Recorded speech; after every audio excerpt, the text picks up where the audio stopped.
Saudara, ratusan pengemudi ojek online di Makassar, Sulawesi Selatan menggelar aksi demonstrasi. Mereka menuntut aplikator menerapkan tarif sesuai SK Gubernur Sulawesi Selatan. Demonstrasi ratusan pengemudi ojek online ini menggelar aksi demonstran di depan kantor Gubernur Sulawesi Selatan di Kota Makassar 12 Maret kemarin.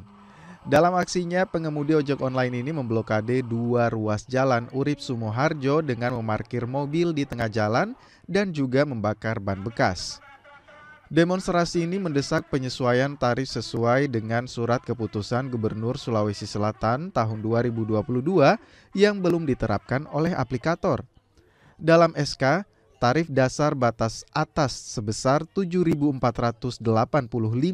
sedangkan tarif batas bawah sebesar 5.444. Jadi di dalam SK itu ada skenario tarif yang sudah dilampirkan dan bahkan sudah ditandatangani juga. Untuk tarif dasar batas atasnya itu 7.500 kita bulatkan. Kemudian batas bawahnya 5.500.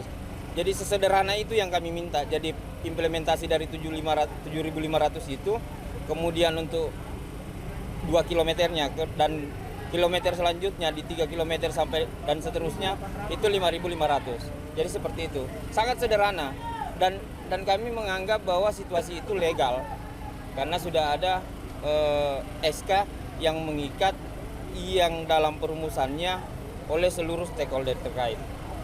Akibat blokade jalan yang dilakukan pengemudi ojek online, arus lalu lintas di Jalan Urip Sumoharjo mengarah ke Jalan Perintis Kemerdekaan maupun ke Andi Pangeran Petarani Makassar sempat mengalami kemacetan panjang. Arif Tirtana, Kompas TV Makassar.